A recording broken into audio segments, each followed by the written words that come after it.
Okay, welcome everyone to this is the week 3 webinar of our class, and I want to talk about the plan today. So I'll start out as always. If you have any questions, please ask them and I'll help you out.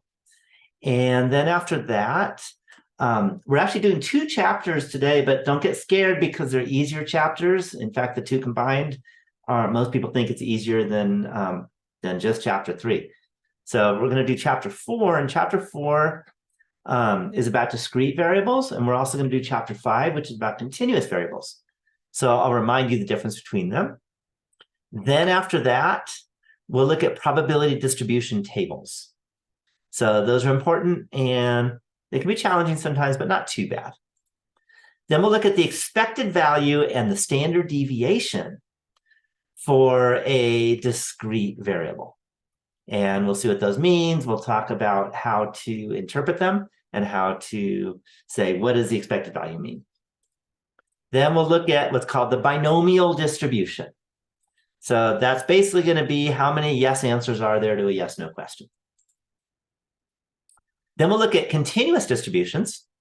So that's when it's not discrete. And we'll realize that things get much harder mathematically, but the good news is you're not required to know any of the math. Okay, except a little bit, and that's when you have what's called a uniform distribution. And the main thing for the uniform distribution is you have to remember the equation for the area of a rectangle. Who remembers the equation for the area of a rectangle? What's the formula? Base times height. Yeah, base times height. Okay, nothing too evil. Okay, but we'll talk about the uniform distribution, and we're going to use that base times height a lot. And we'll also look at the mean and the standard deviation for a uniform distribution. Okay, so that's the plan for the day. I want to let you know I have gotten through about half the grading, at least the inputting of grades from the project, from the exam. So they're coming along. And of course, just let you know that when you originally finished it, it gave you zeros for the ones that I have to grade. And when I finish grading, then those numbers will appear. I finished grading section 5, and I still have to grade section 6. I think there's a couple that I've done, but most of section 6 I have to do. They take a lot of work, so a lot of hours. And today is a big teaching day. So tomorrow I'll finish tomorrow almost for certain. Just let you know how the grading is, and then if all things go well, I'll also finish the grading of the discussion assignment that was also due yesterday. And a couple more reminders. I strongly recommend not waiting until Sunday night to do anything important, because if your internet goes down, you're screwed, and I don't help you on that because I'm asleep. And by the time you let me know, I find out on Monday it's over. So the idea is really try and get it done a few days before. And if something goes wrong, that gives you an extra couple days. And that's called a life skill, not a this class skill, but that's a life skill. Waiting to the last minute can cause all kinds of problems in life. So it's much better to do things ahead of time. And one more thing is that one of the things you should be doing, and some of you are, which is great, is you better have partners, because that's important for the project. And also come up with your project idea and then post on the Project One discussion board what your survey question is going to be, who your client is, and what your sampling technique is going to be. How are you going to do that? Then I'll look at it and I'll let you know if that works or not. And then once I do that, then you go and do your sampling. But that's my strong recommendation. Usually I'm going to have some suggestions. Sometimes I'll say it's a disaster, you need to completely change. But usually I say, well, you don't have to completely change, but these couple things need to be modified. That's more common. So are there any questions about anything in the class? Any questions? Again, the webinar, a big point of it is so that you can ask questions and I can immediately answer. Whereas the chapter videos, I'm not there to answer anything. I made the videos, that's about it. Okay, if there are not questions, let's go into chapter 4. And a reminder and this is really 4 and 5 in this definition, and that is a discrete variable, is a quantitative variable. Do you remember what quantitative means?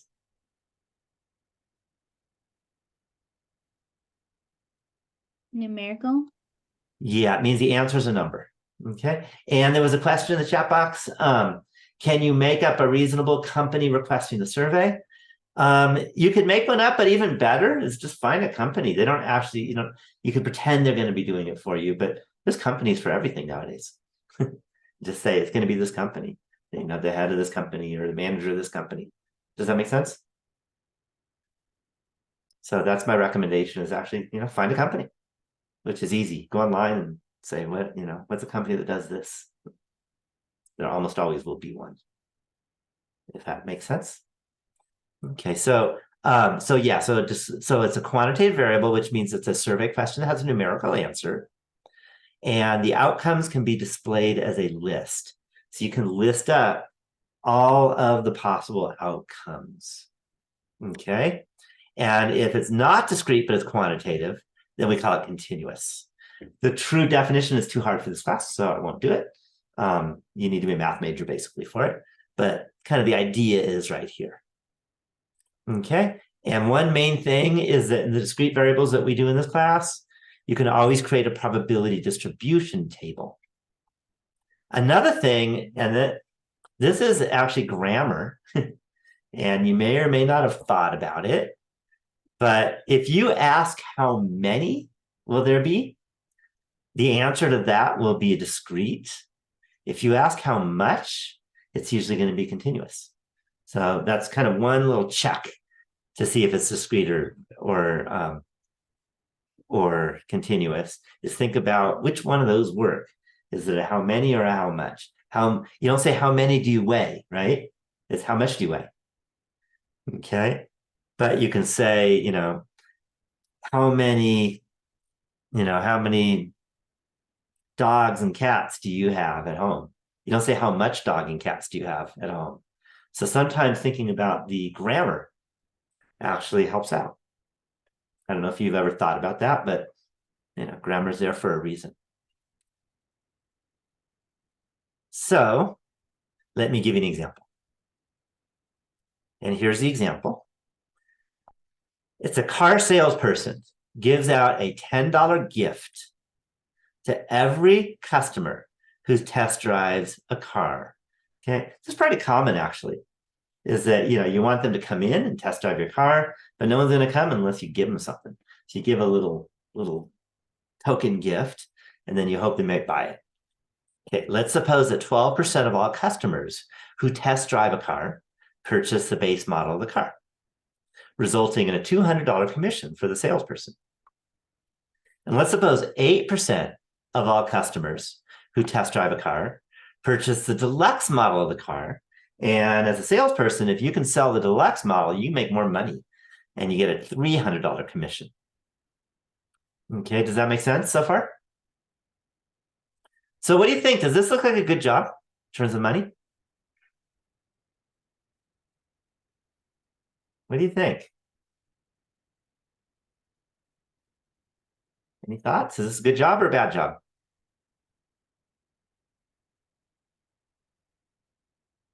I don't see anyone jumping in. Okay. You wouldn't want that job, okay? Yeah, selling a car, I wouldn't want to sell a car, but in terms of money, that's the question. Does it pay well? Does it pay well? Okay. Whether you're good or not, we're setting these percents. And that's your percent of selling. Okay. And the idea is we're actually gonna have to do some work to find out if it's a good job or a bad job. And the expected value is a big part of making that decision. And in fact, the expected value, one of the big applications of it is money, because you want to find out, on average, how much you're going to make. And that's kind of the idea. So look at the profit. So one of the things, and this is very important, and this was in chapter 3, is that if you look at all of the probabilities and add them up, it always has to equal to 1. There's always a 100% chance of something happening, right? Okay, so that's a biggie. And we're going to be using that in a bit. So the next thing is we can draw a probability distribution table,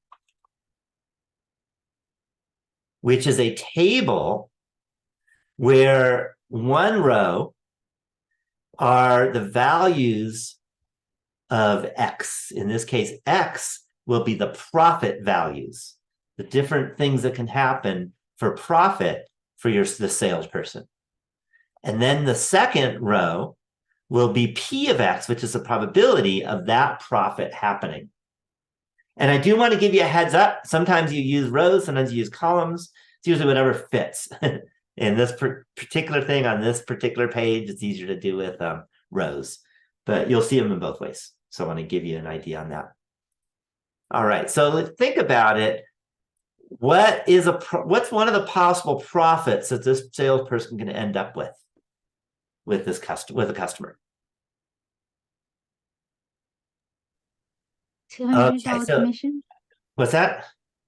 $200 commission. Okay, so 200 is not the profit. I see you all jumping in and saying 200. So this is a business thing, but profit is the amount of money that comes in minus the amount of money you had to spend. How much money did the salesperson have to spend? $10. They had to give a gift, right? So the profit now is 190. Good. Someone got 190. So one of the possible values of X is 190. Any questions on that? What's another possible value of X? Yeah, 290. Okay, because if the salesperson sells the deluxe model, then that salesperson get a $300 commission, but still has to get a $10 gift out. So it's going to be 290. All right. Is there anything else that could happen?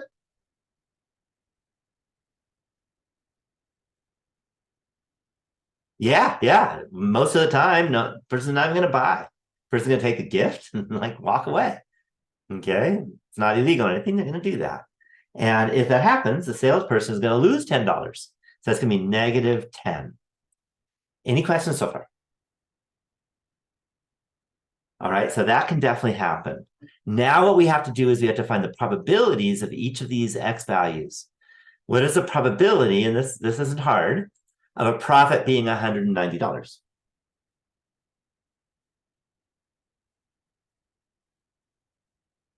It's 12%, but what we're going to have to do is for probabilities, you always turn into a decimal.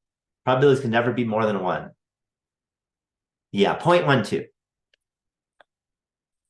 Any questions on that?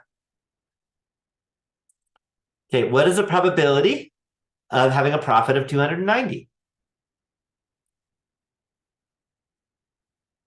Yeah, 0.08, because 8% becomes a 0.08. Any questions so far?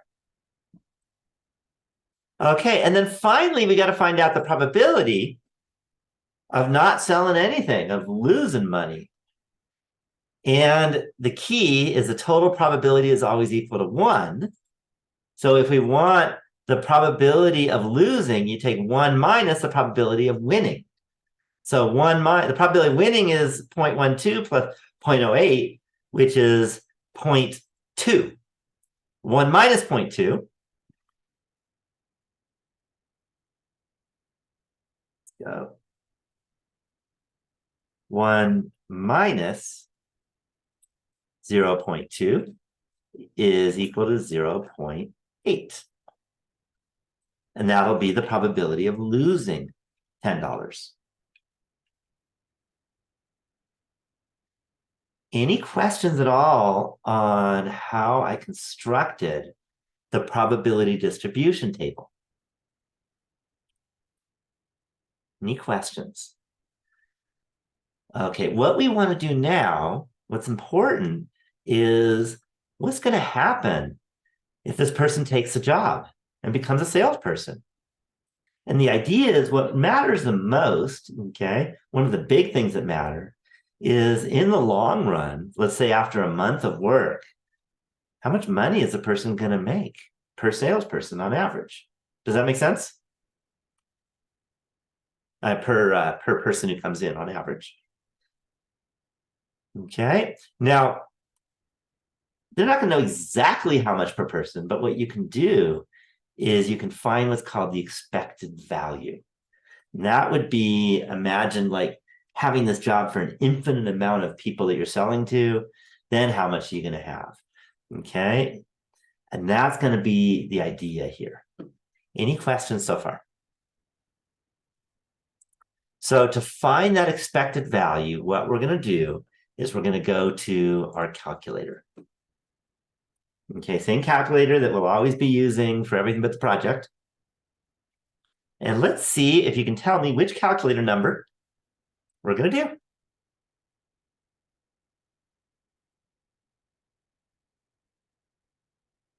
Yeah, calculator number 6. And again, I did it in order. That's how I created this calculator. It's the expected value and standard deviation. And I click on that.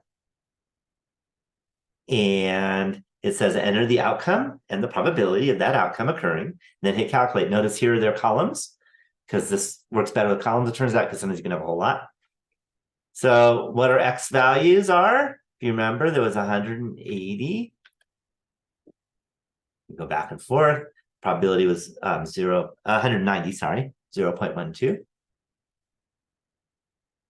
and 0.12.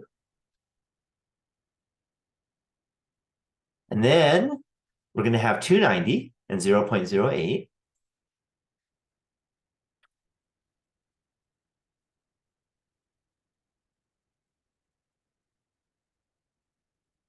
And then we're going to have negative 10 and 0.8. Any questions on that? It says leave the bottom rows that do not have any values blank. Okay, and just a note, do not include commas for anything in this class when you have big numbers. Like if it was $1 million, don't go 1, 0, 0, 0, 0, 0, 0. You would do 1, 0, 0, 0, 0, 0, 0. So don't use commas. Commas are all kinds of problems with computers. So then I'm going to scroll down and I'm going to hit calculate, and it does it for you. Any questions on using this calculator to find the expected value and standard deviation? Any questions? Okay, the expected value is 38.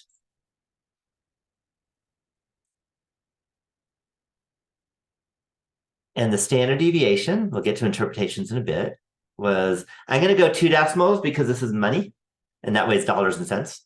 $98.47. You should always do rounding.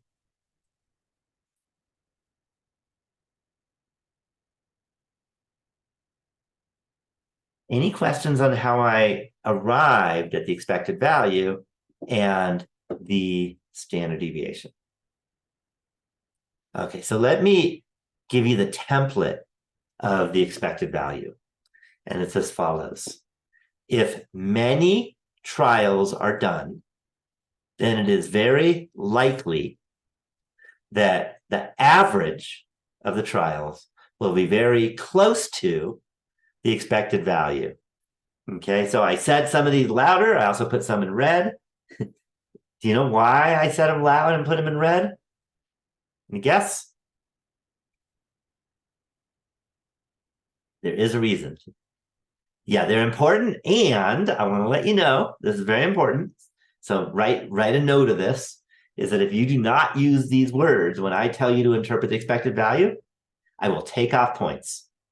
Okay, and that is on the discussion post assignment. Also, it'll be on exam week 4 exam.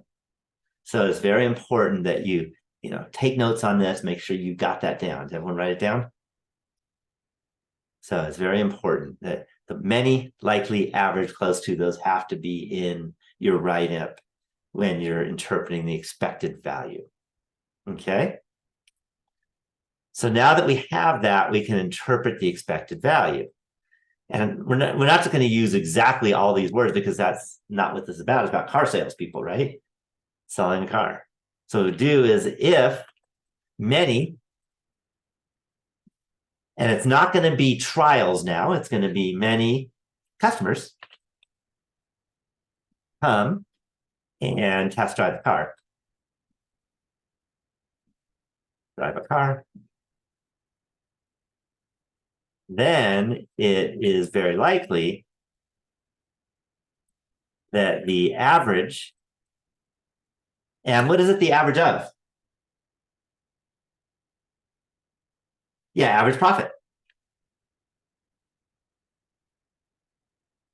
That the salesperson will make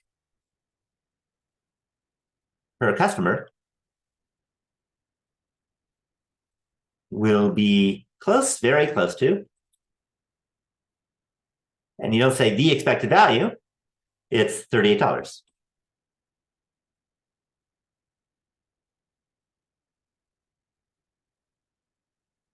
Any questions? Any questions on this example? Okay, just a note. Now, what do you think? Is it a good job or a bad job in terms of money? And I can say it still depends on something, but not math, not anything we're going to talk about in stats. Any thoughts? What do you think? Person going to make good money or not?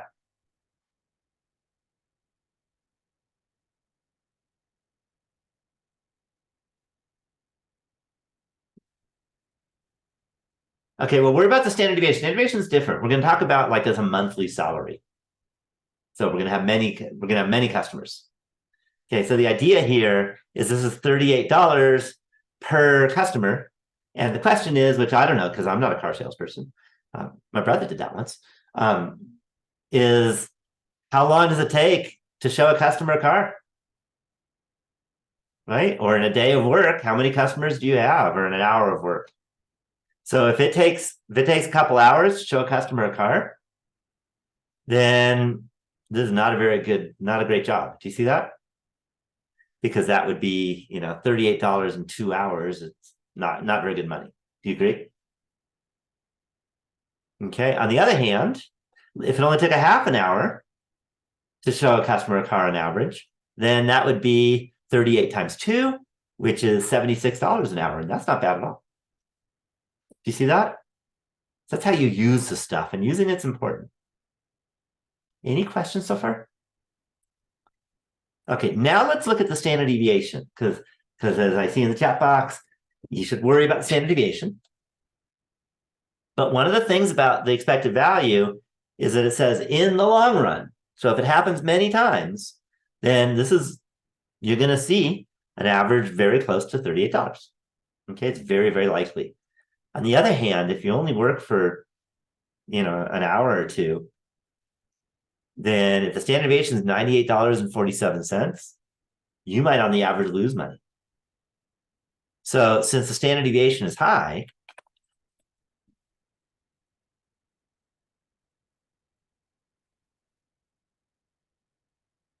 what we would recommend the salesperson having some money in the bank to afford basic needs for the days when the salesperson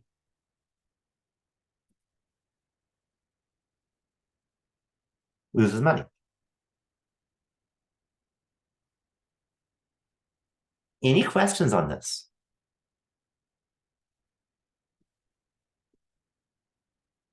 Any questions? Okay, I've actually personally used expected value. Okay, when I say personally, I should say professionally used expected value as a consultant. And think about where I live. Any guesses on where I used it in a deep way? Yeah, in the casinos. Okay, in 2 ways. When I turned 21, how did I use it?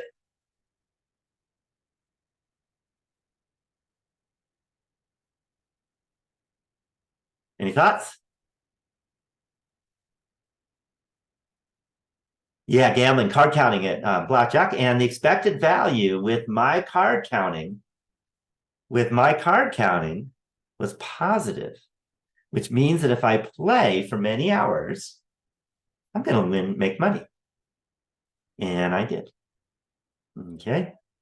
So that definitely happened, and I made money because I never left the casino losing money. Okay.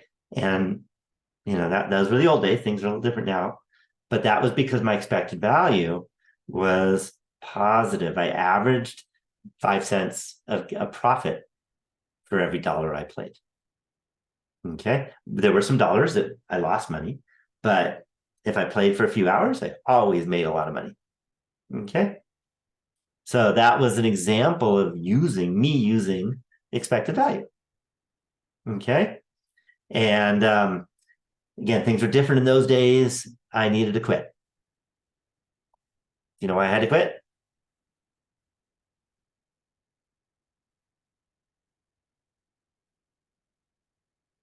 Yeah, the mob came and said, if we ever see you back in a casino again, you will not be alive. So that happens. And I'm not stupid. So I'm still alive. I left the casino. I never came back because my expected value is probably what I got here. What I did is the mob basically sold the casinos to corporations, and I helped them with the expected values so that card counters can't ever win. And I helped them change the rules. Okay. And that's how you do things. Okay. And that worked. Okay. Now they don't have to try and kill anyone. Now they just make sure that the expected value is negative for every player, no matter what their strategy is. Okay. So any questions on the expected value example? Okay. Let's do one more example that's used a lot, and that's insurance, life and dismemberment insurance. Okay, I'm sure you've all heard of insurance, right? And that's a big deal. You've been offered a life and dismemberment insurance policy. I'm not sure. Do y'all know what dismemberment means? It's not a good thing, by the way. Okay, that's like if you're in some kind of accident and your arm gets chopped off. Yeah, lose a limb, disabled, lose your eye, that's dismembered. Okay, those are the kind of things that you want insurance for so that you have enough money to live after that. Okay, so let's suppose that you've been offered a life and dismemberment insurance policy. Costs $1,000 a year. Okay, the policy pays the heirs $100,000 in the event of death. If you die, obviously they don't pay you because you're dead, but they pay the heirs. Okay, your kid or whoever it is that you're giving your money to when you die, and $50,000 in the event of dismemberment. The actuaries, that's the person who actually figures out these probabilities and comes up with the cost. They're called actuaries. Have determined that you have a 0.3% chance of dying this year and a 0.5% chance of dismemberment this year. Find the expected value and standard deviation, interpret the expected value, then explain why the standard deviation might indicate that it still might be a good idea to purchase insurance. Okay, so again, what is a possible value of X? And you're looking at profit here. Very similar to the last example.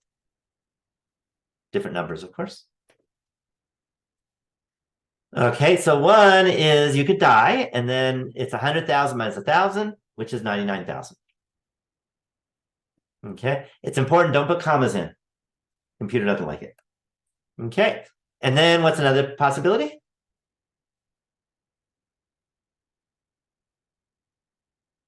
Yeah, that'd be 49,000. And what's another possibility? That'd be negative 1,000. Okay, as a decimal, what is the probability of the 99,000?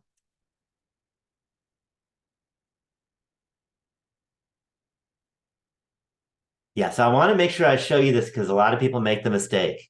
You need to move the decimal over 2 places. Okay, it's not 0.03, it's not 0.3. If I move it 1, we have 0.03. If I move it another, I get 0.003.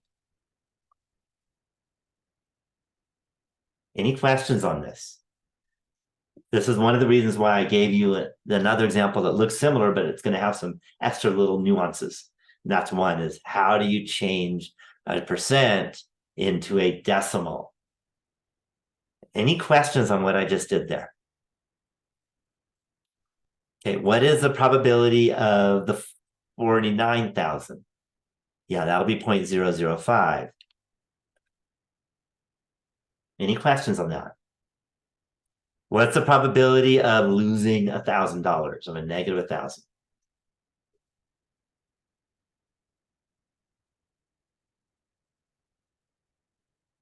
Yeah, so 0.003 plus 0.005 is 0.008. 1 minus that is 0.992. Any questions on how I arrived at these probabilities? Okay, it's basic rounding and basic percents and things like that, but we need to know how to do those in terms of the math we have to use for this class. By the way, which of these three would you want to have happen? Do you want to lose $1,000? Do you want to gain 49,000, or do you want to gain 99,000 for your family? Yeah, this is one of those rare cases where you want to lose money. You buy insurance and hope that you lost money on it, because certainly you don't want to die or like have your leg chopped off. Okay, so this is one of those rare cases where you actually want to lose money. Okay, so now what we can do is we can go back to the calculator, and I want to let you know, if instead of like backspacing all these numbers, because I haven't shown you this, is another reason I wanted to give you another example. If I hit refresh, it erases and makes everything zero, nothings. So it goes back to the start, and that's what we wanted to do. And then we put the numbers in, 99,000, 0.003. That was a 99000 and 0.003.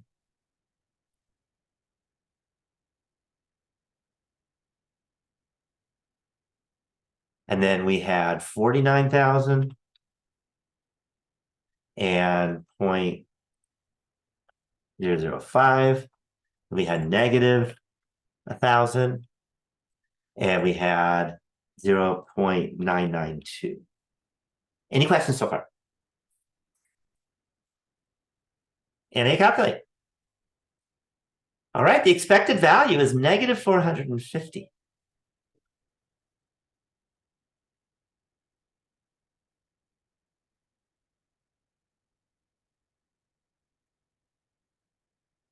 And the standard deviation, I'll just write sigma.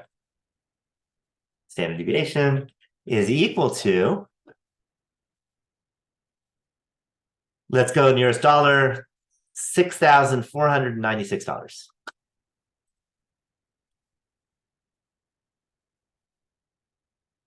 Okay, I'm not going to type this out because I already typed one like it, but you would say that if many people took out this life insurance policy, then it would be very likely that the average profit per person would be very close to negative $450 a person. You could also say that if many people took out the life insurance policy, it'd be very likely that the average loss per person would be $450. So you take the word profit, turn it a loss, and you get rid of the negative sign. Any questions on that? Okay, based on this standard deviation, which is really large, why might it be a good idea to have a life insurance policy?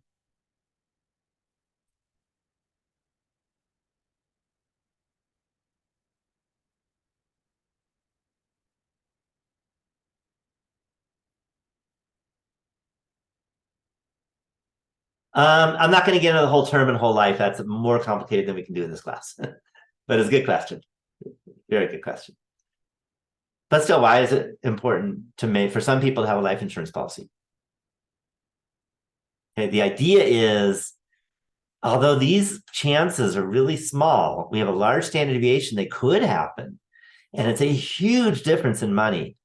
And if you say have a child, and if you die, and all of a sudden your child is screwed because you're the one supporting your child, you might want to say, well, just in case, it's worth losing a little bit of money every year. So they got that extra, good feeling in case something happens to me and then my child's not screwed. Whereas, say you're a college student, you don't have any kids, there's no reason to have a life insurance policy if you have no kids and no one that's depending on you. Does that make sense? Okay, so any questions at all on this whole expected value idea before we move on? Okay, so let's go to the binomial distribution. Okay, so the binomial distribution comes from multiple independent trials of a yes-no question. And it measures the number of yes answers. Okay, or a question that can be turned into a yes-no question. Okay, so in other words, there better only be two choices for the answers of the question. There don't have to be the word yes or no, but it could be live or die, for example. That's another yes-no kind of question because you can turn that into a yes-no if you needed to. Okay, so again, you're going to do it multiple times. They're independent of each other. And every answer is either going to be yes or no or one of two things. Any questions on that idea? Okay, that's a binomial distribution. So let me give you an example of using one. So you could quote me on this one because I looked this one up. There have been 142 years in recorded history of global temperatures. Okay. If you go back 143 years ago, we didn't know how to take temperatures in the world, so we didn't have that recorded history. Okay. So in the next 20 years, if the weather is random, find the probability that at least 10 of them will be in the top 10 of the prior 142 years. Okay. So this is a binomial distribution. We're assuming randomness and independence. And we're assuming nothing has changed. And this is, by the way, what statistics is all about. And I'll show you how we're going to use this in a little bit. Okay. So notice that for each year, it's a yes or no question. Is it in the top 10 or is it not in the top 10 of the prior 142 years? Any questions on that idea? If it's in the top 10, then we say, yes, it's in the top 10. If it's not in the top 10, you say, no, it's not in the top 10. There's a yes, no question. We're going to be doing this for the next 20 years. And we're going to see what that probability is to have at least 10 of them in the top 10. So what is n in this case? What's our sample size? N is sample size. Yeah, n is 20 because we're looking at 20 years. What is the probability of a yes answer for each of these things? Assuming randomness. Okay, probabilities can never be bigger than 1. So you can't say 10, by the way. It's actually not 0.5 either. What's the probability? Remember, the question is, are you in the top 142 years? And in the top 10 of the 142 years? The probability of being in the top 10 of the last 142 years is 10 over 142. Do you see how that works? Yeah, I see, because some of you are making different guesses. Often find the probability could be, a little challenging.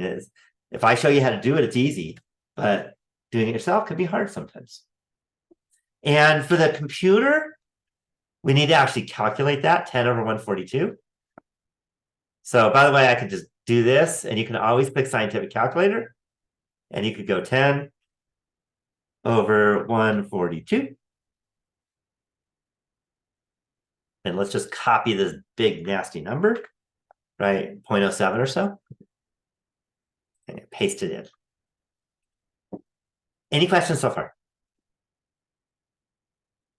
Okay, so now the way the calculator is going to work, we want to say, what is the probability that at least 10 of them will be in the top 10 of the prior 142 years?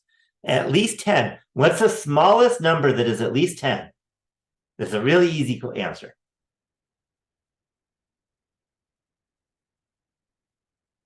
One is not at least 10. If you have to be at least 10 to, go to this market, a 1-year-old cannot go to the market. Yeah, 10. 10. So the low is going to be 10. What is the highest number that you can have in the top 10? To be chosen in the top 10. What's the highest number?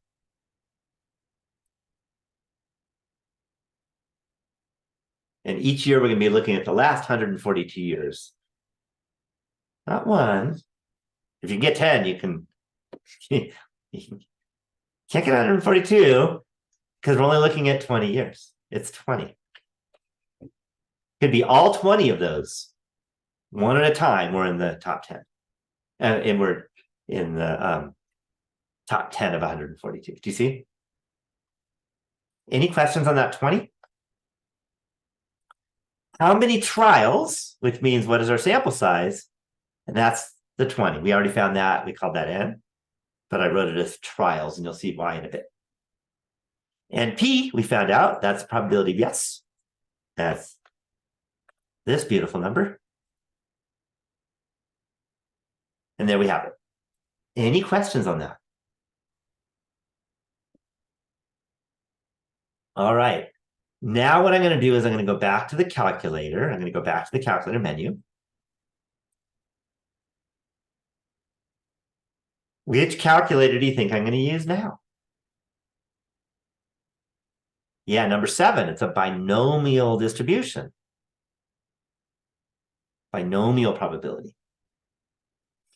And the reason I put it this way is that's how the calculator asks. The low is 10, the high was 20, trials of 20. So 10 for the low. The high was 20.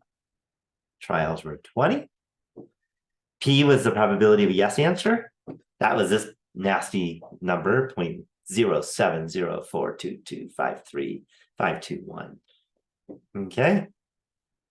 Any questions on that? Okay, the next thing I do, any guess? What should I do now? It's obvious, not a trick question. Just want to make sure you're all on board.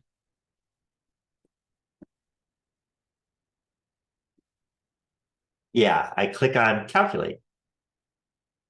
What did it just give me?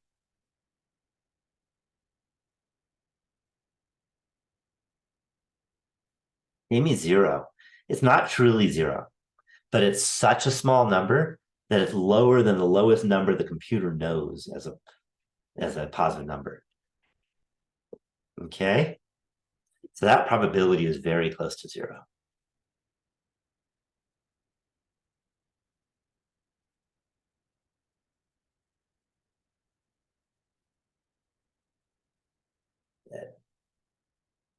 At least 10 of them are in the top 10 of the hottest days. Okay, now let me tell you why this is important. Okay, these are real, by the way. These numbers, this data is real. If there is like an extraordinarily close to 0 probability of something happen, it shouldn't happen. Do you agree? So then you go back and you say, what was wrong? And it's not my calculation. And here's a hint. I made an ass out of you and me.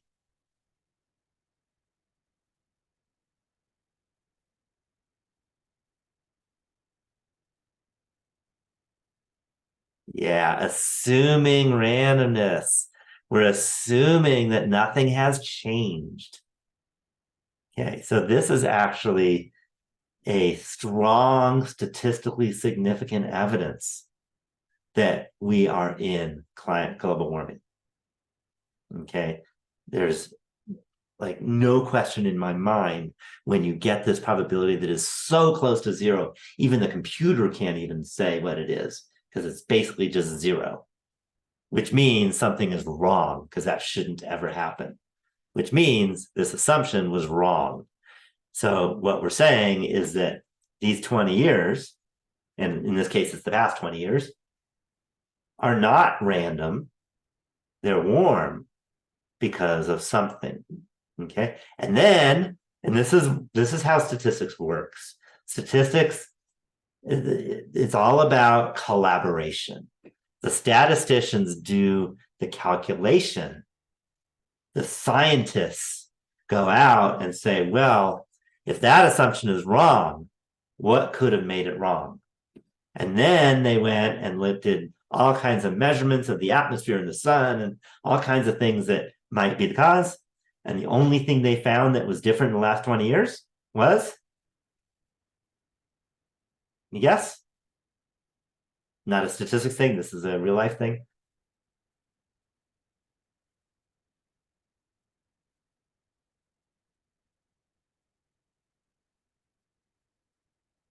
Well, global warming we know, but the question is, what's the cause of it?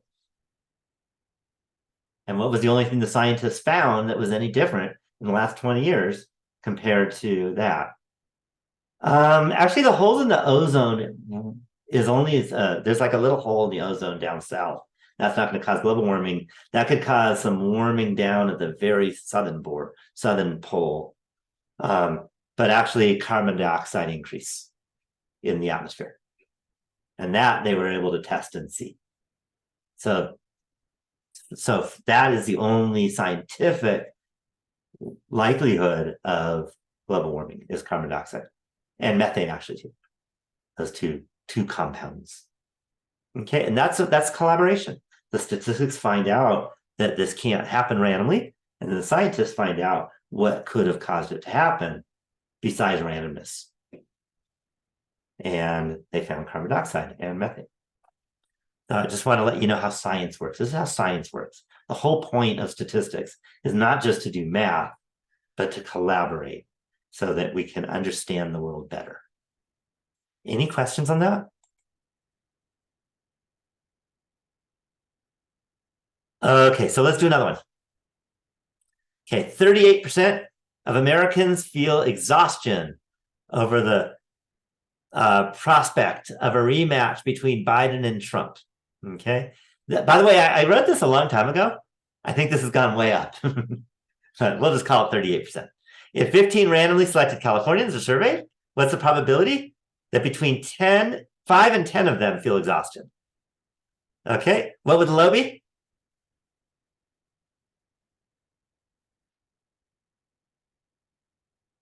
What's the low? Not 0. Look at the question on part A. 5. Yeah. Because we want to find out between 5 and 10 of them. What's the high? Not a trick question. What's the high? 10. What's trials? 15. And what's P?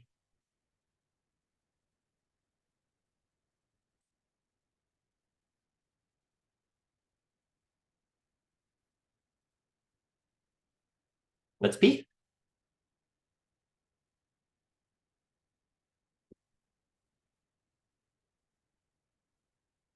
He is 0.38. We just plug in the numbers. 5, 10, 15, 0.38.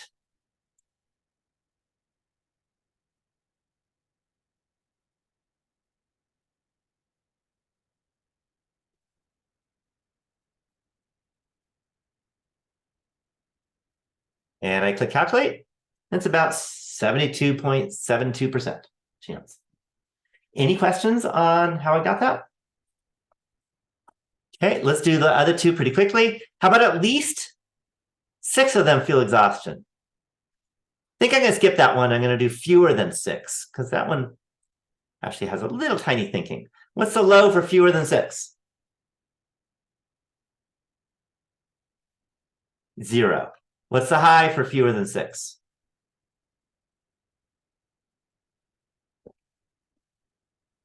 5. Because 6 is not fewer than 6. 5 is the highest number that's fewer than 6. Trials is still going to be the same, 15. And P is 0.38. And then you just calculate 0, 5, 15, 0.38.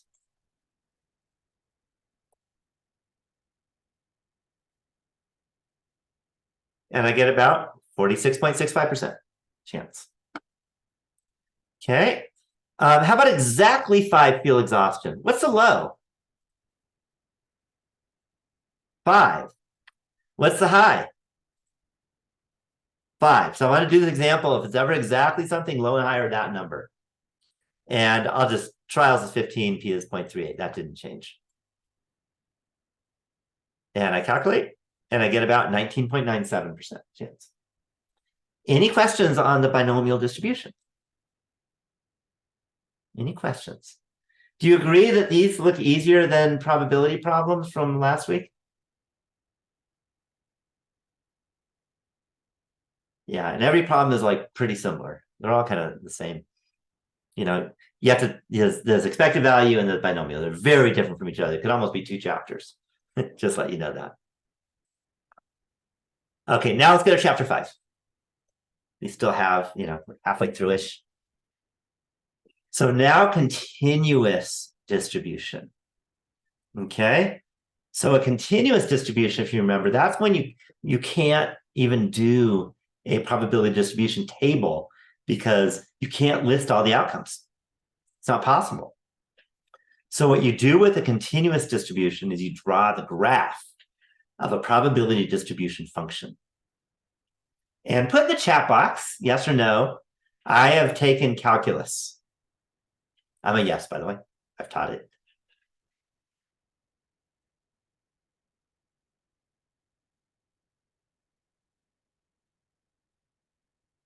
Okay, calculus is not a requirement for this class. But what is a requirement for the class is to trust me. Can you do that? I did the calculus and put it into the computer to make everything work. So that's what you have to know how to do, is you have to trust me that my computer program works. Okay. And by the way, it's not just the classes I've taught. This has been used by like 1 million people already. So any mistakes have been told already. Okay. And originally there were lots of them, but I fixed them all. Okay. I haven't heard of a mistake in like over a year. Okay.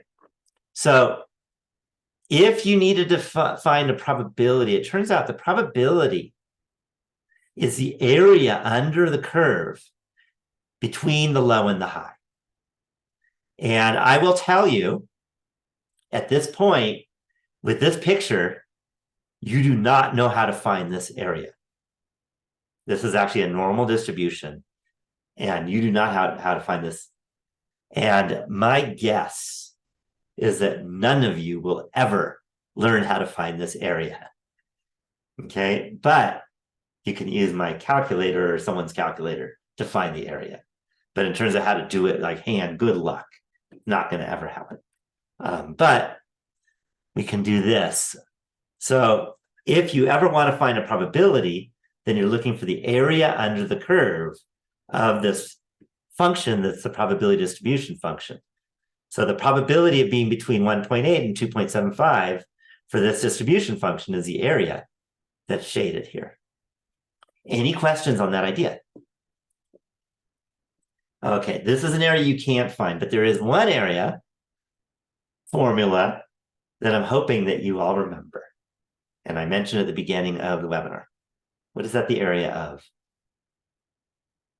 The one I mentioned. There's a couple areas you might remember, but there's one that you better remember. Okay, triangle, yes, but there's an easier one. That's good. Rectangle. Rectangle is a little easier than triangle. Triangle is a 1/2. Who wants the 1/2? So if it's a rectangle, we know how to do it.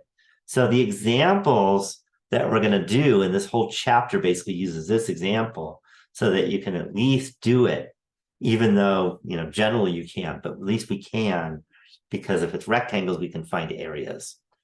And this is called a uniform distribution. When you think of uniform, like in the military, why do you wear a uniform? I haven't been in the military, but if you were in the military, why would you wear a uniform? Why do they have people wear a uniform? Yeah, so everyone looks the same because that's what you want. You want everyone to look the same. Okay, so uniform distribution means that if you look at the y coordinate of the curve, it is the same all the way across. It's just a horizontal line. Okay, any questions on that so far? So a uniform distribution, the formal definition means that any two given intervals of length k contained in the interval a to b have the same probability of occurring, and any interval outside has zero probability. So it's a rectangle, basically. If you're outside the rectangle and you say, what's the probability of being in between these two numbers, and they're both outside the rectangle, the area is under that curve is zero because it's outside the rectangle. Do you see how that works? If you're inside the rectangle, then you use the area of the rectangle formula. And as long as your base is the same, since the height is the same, you always get the same number. Any questions on that idea? Okay. The notation I'm going to use is this. And that is x. X is a variable. See if you know. A lot of people don't know. How do you read this little symbol? It's on every keyboard, by the way. Who knows how to read that, how to say that? Tilde? Good. Someone knows. Most people don't. Tilde. Yeah. Tilde. Yeah. Tilde. Yeah. It turns out that for this example, it's not going to be approximate. It's tilde is a symbol. And the way we're going to read it is has the distribution of. And it's going to be, in this case, has a, what do you think U stands for? Should be obvious if you read the example. And it's very important. Uniform? Yeah, uniform. So it has a uniform distribution between A and B. Okay, any questions on that? Any questions? All right, so that's important. And we're going to be using that a lot. So here comes some examples. So the first is, suppose that the time that students spend with a math tutor is uniformly distributed between 10 and 120 minutes. Okay. When I say suppose, it means I'm making it up. It's probably not true, but we're just doing it as an example. Just let you know that. Okay. It turns out most distributions aren't uniform. We're using this so that we can at least look at it and do it and get numbers. So then we could say x tilde u parenthesis 10 comma 120 n parenthesis. By the way, those who know Spanish, they put a tilde over an n and you call it an enye. I don't know if any of you speak Spanish, but and if you do speak Spanish, I apologize for having a bad accent. I know some Spanish, but accents are a whole different thing. Okay, so that's where you might have seen the tilde also. Okay, so part A is, if a randomly selected student who uses a math lab is observed, find the probability that the student will spend between 30 and 70 minutes with the tutor.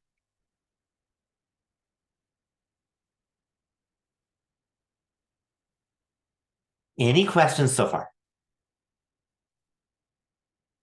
All right, so the first step in this, and you're going to want to do this on paper when you're doing the exam, for example, because typing this is really hard, is draw a picture with a rectangle. And the left side of the rectangle has boundary 10 because of that bottom being 10. The right part of the rectangle has boundary 120 because that's the high side of the uniform distribution.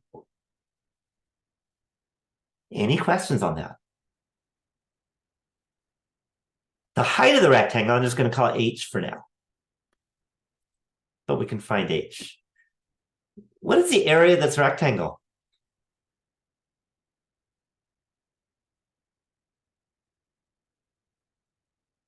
Yeah, base times height.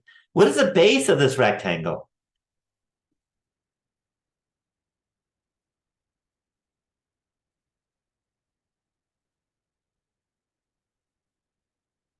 All right, BH. What's the base of the rectangle? Yes, 110. I'm going to write 120 minus 10, just in case those who didn't see why.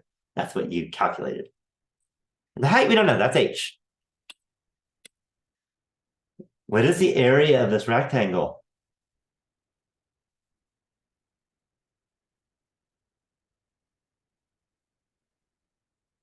Okay, here's another way of putting it. If every single student spends between 10 and 120 minutes, what is the probability that if you randomly selected a student, that student will spend between 10 and 120 minutes?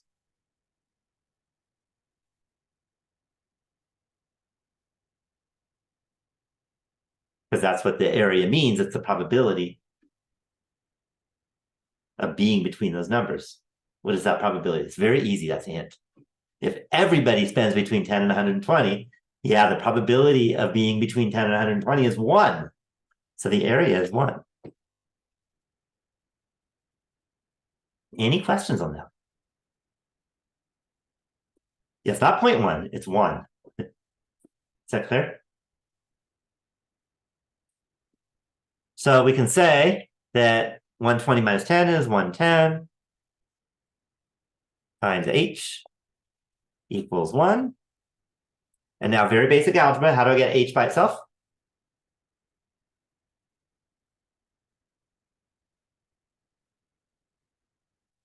Yeah, we divide by 110 and we get h equals 1 over 110. Any questions on how I came up with h? Okay, so there's a little bit of math in this class. Nothing intense, but little basic algebra. And that is something you have to be able to do. So practice if you need it. Okay, we want the probability they're going to spend between 30 and 70 minutes with the tutor. So now what I can do is redraw my picture. And now I'm going to label 30 and 70. I'm going to shade the region between 30 and 70. And the probability of being between 30 and 70 will be the area of that shaded box. Have I lost anyone? Everyone okay? The area of a rectangle is the base times the height. The base from 30 to 70 has length 70 minus 30. The height was 110. Or 1 over 110, sorry. 70 minus 30 is 40. So you get 40 over 110. And if you want, you can cancel the zeros and write 4/11ths. Are there any questions on how I arrived at the probability being 4 over 11? Any questions on that?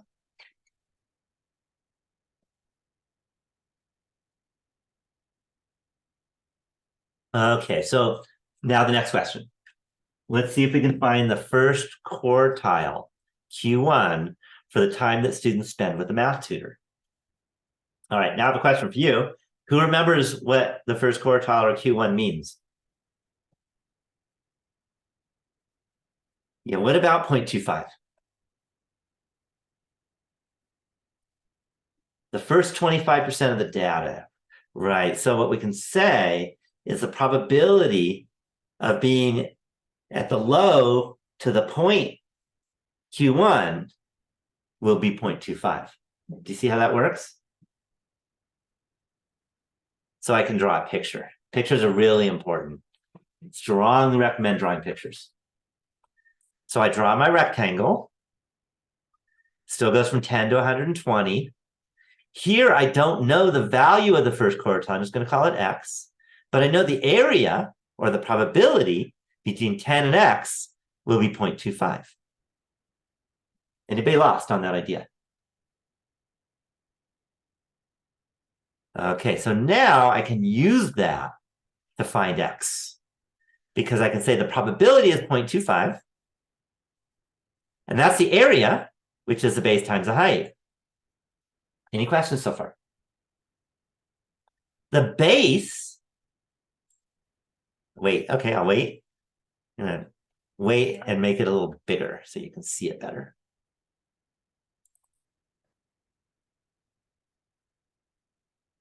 So 0.25 is the probability of between 10 and x, which is the area of the rectangle. So 0.25 is b times h.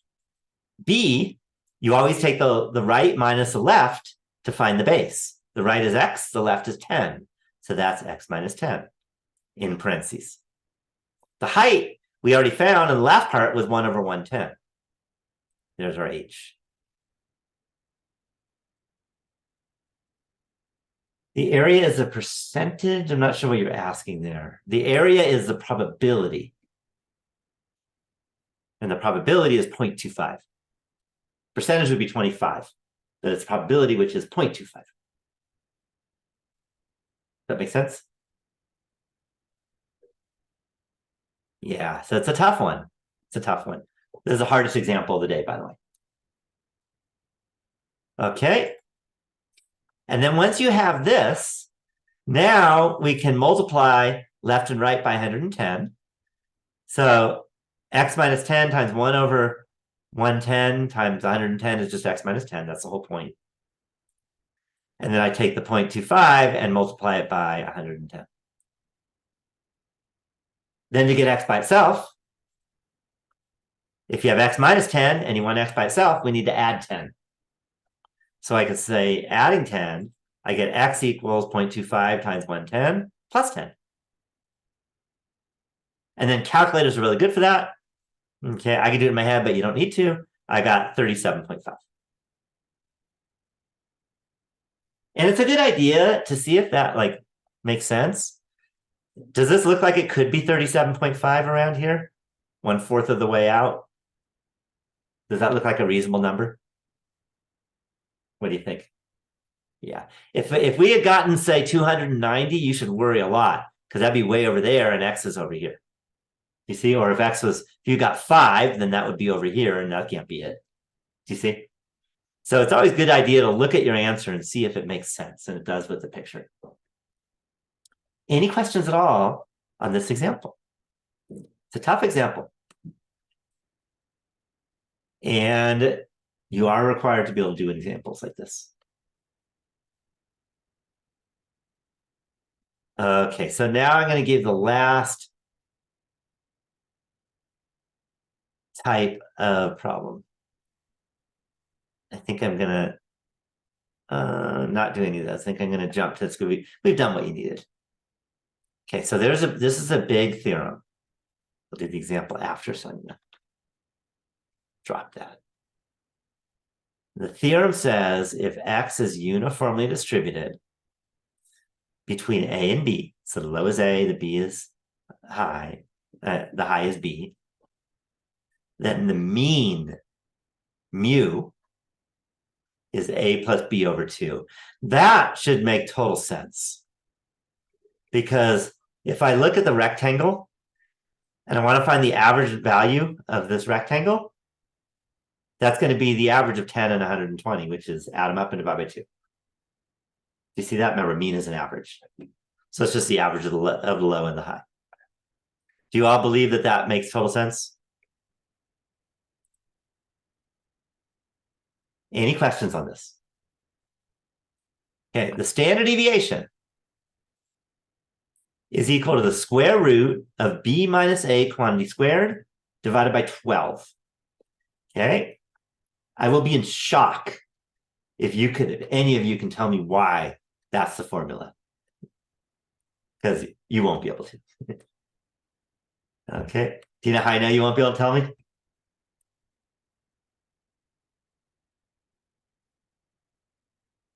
There was a question I asked you guys. Yeah, you have not taken calculus. Okay, and this definitely involves calculus to come up with this. You don't have to memorize any formulas, but you should have them written down in a place you can find easily. Does that make sense? So the mean is A plus B over 2. That's an easy one. That's just the average of the low and the high. But the standard deviation is something that there's no way you're just going to, if you forgot it, you're going to be able to figure it out. So have that written down. Okay. And that is the square root of B minus A squared over 12. All right. Any questions so far about that? All right. So now is going to be the last example of the day. And that is, suppose that the number of ounces of water that people drink from the drinking fountain is uniformly distributed between 1 and 8 ounces. And the number of ounces of water that students use to fill their bottles in the drinking fountain is uniformly distributed between 4 and 16 ounces. Okay. You watch Thorne take a 2.5 ounce drink out of the drinking fountain. And Preston fill his water bottle with 5 ounces of water before he runs off to class. Okay. By the way, these are 2 of my former students. So kind of cool names. Okay. Whose water usage is more unusually small compared to the rest of the people who use the fountain for the corresponding water usage? Any questions on the question? Okay. How do we decide how unusually small something is in one letter? I want a one-letter answer on how you decide how unusually small something is. And easy to type in the chat box because it's just one letter. Yeah, Z. Z is a letter. The Z score will tell you how unusually small something is.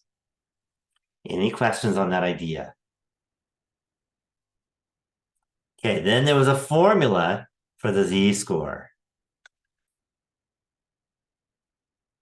And that was Z is equal to X minus mu over sigma. Okay. Again, you don't have to memorize formulas, but you have to have them like written in places that you can find. Any questions on that formula? So we need to figure out the X value, the mu value, and the sigma value. Any questions on that so far?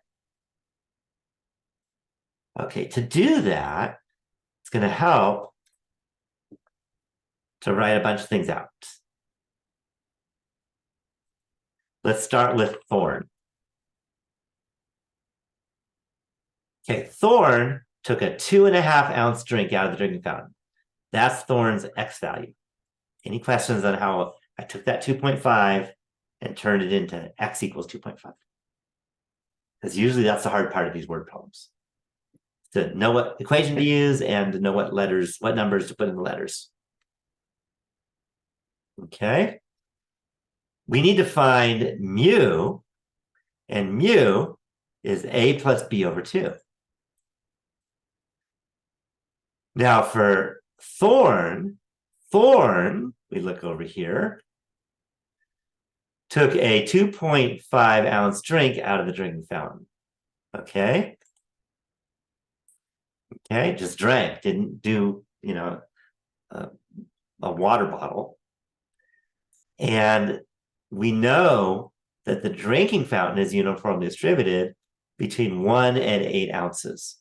So A is 1 and B is 8.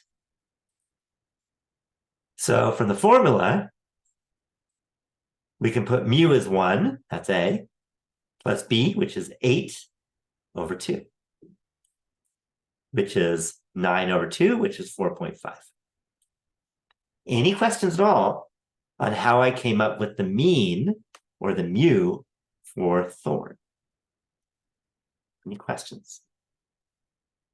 Okay, sigma, that formula was the square root of B minus A squared over 12. So I plug in the square root. B was 8. A is 1. So I go 8 minus 1, quantity squared, over 12. I'm going to stop for a second, make sure you're following. Any questions?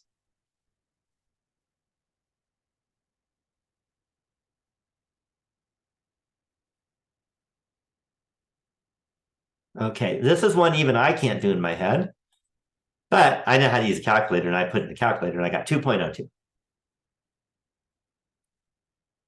So now I can find the z-score, which is x minus mu over sigma for Thorne.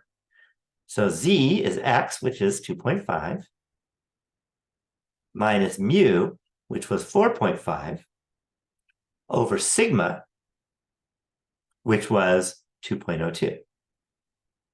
And if I take 2.5 minus 4.5 divided by 2.02, I get approximately -1. By the way, just a note, is Thorne an outlier? Yeah, the answer is no, because outliers mean the absolute value is bigger than 2. The absolute value of -1 is 1. 1 is not bigger than 2. So it's not an outlier, so it's not that unusual. You know, it's not right at average, but it's not like, oh my God, that's like super drinking. Okay, then we need to find Preston's z-score. So we're going to do the same idea for Preston. So again, Preston filled his water bottle with 5 ounces of water. So Preston's x equals 5. Any questions on that? Any questions? Okay, then we're going to find mu, just like we did for Thorne. But now it says that for water bottles, that is uniformly distributed between 4 and 16 ounces. Any questions on that? No, I mean, So A is 4, B is 16. So 4 plus 16 over 2, that's 10. Any questions on how I came up with mu for Preston? Okay, then we find sigma. We plug it into this messy formula. Sigma is the square root of B, which is 16, minus A, which is 4, quantity squared, over 12. And again, calculators for that. And what I got when I put in my calculator is 3.46. Any questions on that so far? Okay, then we put that into the formula. And we could say Z is equal to X, which is 5, minus mu, which is 10, over sigma, which is 3.46. And what I got is negative 1.45. All right. So who was more unusually less water used compared to their type of drinking? Yeah, Preston. Preston drank more, right? Preston drank 5, Thorne drank 2.5, but Preston was more unusually low because, again, Preston was out of a water bottle and Thorne just drank out of the drinking fountain. So we can say that Preston's water usage was more unusually small. So I want to stop. Any questions about using these formulas?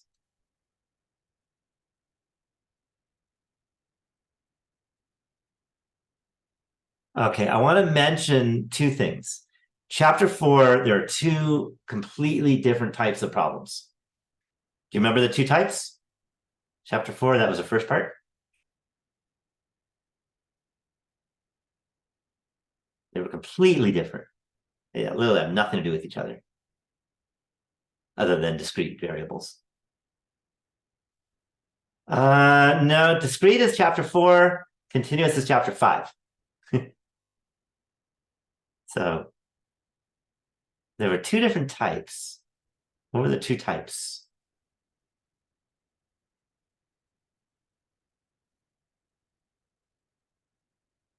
I don't see y'all jumping in.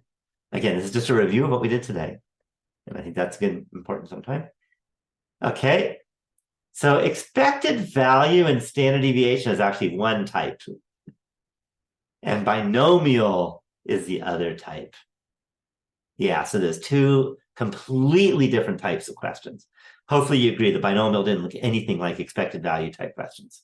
Do you agree? Okay, and similarly, chapter 5 has two main types.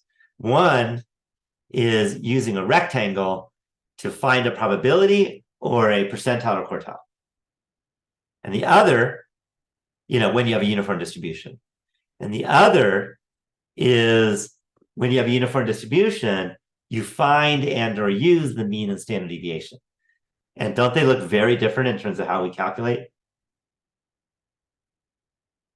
So I want to make sure that you realize that we really did 4 kinds of problems.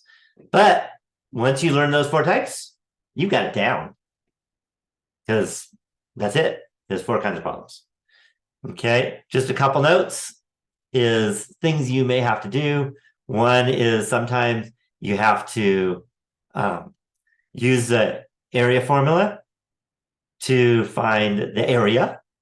And other times you're given the area and use the area formula to find the value of x.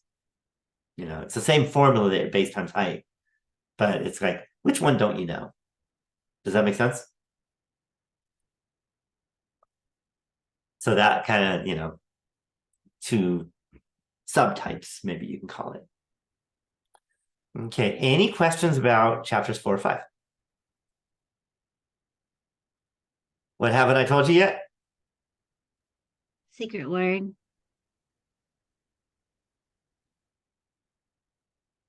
And here's a secret word. And the secret word is many. And the reason